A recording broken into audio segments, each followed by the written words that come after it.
Daily. Taste the Daily.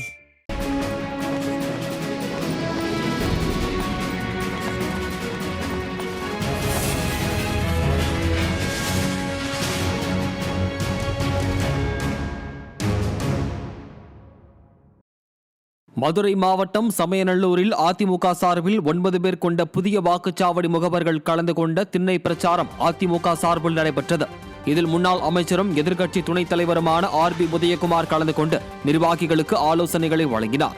அப்போது பேசிய அவர் திமுக ஆட்சி குறித்து ஆதரவாக பேசிய போதே டிடிவி தினகரனின் உண்மை முகம் வெளிப்பட்டுவிட்டதாக விமர்சித்தார். மேலும் இந்நிகழ்ச்சிகள் கழக நிர்வாகிகள் ஏராளமானோர் கலந்து கொண்டனர்.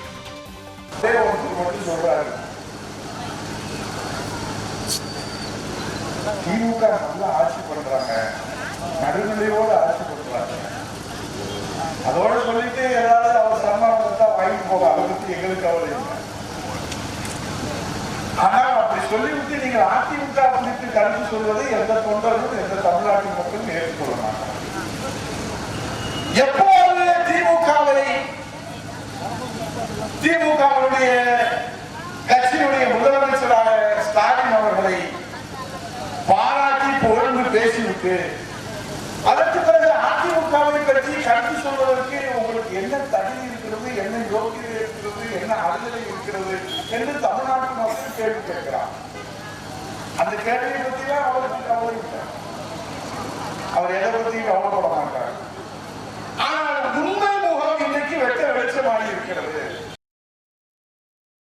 ராணிப்பேட்டை மாவட்டம் வாலாஜாவில் வாக்குச்சாவடி முகவர்கள் மற்றும் பாக கிளை கழக நிர்வாகிகளுக்கான பயிற்சி கூட்டம் நடைபெற்றது. வாலாஜா கிழக்கு ஒன்றிய கழக செயலாளர் பூண்டி பிரகாசம் ஏற்பாட்டில் கிழக்கு ஒன்றியத்துக்கு உட்பட்ட பகுதிகளைச் சேர்ந்த நிர்வாகிகள் கலந்து கொண்ட இக்கூட்டத்திற்கு வேலூர் மண்டல தகவல் தொழில்நுட்ப பிரிவு பொருளாளர் சரவணன் தலைமை தாங்கினார். இதில் ராணிப்பேட்டை மேற்கு மாவட்ட கழக செயலாளர் SM சுகுமார் சிறப்பு விருந்தினராக கலந்து கொண்டு நிர்வாகிகளுக்கு ஆலோசனை வழங்கி சிறப்புரையாற்றினார். சிவகங்கை மாவட்டம் கூத்தாண்டான் கிராமத்தில் புதிதாக கட்டப்பட்ட பயணிகள் நிழற்குடை பொதுமக்கள் பயன்பாட்டிற்காக திறந்து வைக்கப்பட்டது. சுமார் 7 லட்சம் ரூபாய் மதிப்பில் புதிதாக கட்டப்பட்ட பயணிகள் நிழற்குடை அதிமுக சட்டமன்ற உறுப்பினர் PR செந்தில்நாதன் திறந்து வைத்தார். இந்நிகழ்ச்சியில் மாவட்ட அம்மா பேரவை செயலாளர் இளங்கோவன் உள்ளிட்ட கழக நிர்வாகிகள் கலந்து கொண்டனர்.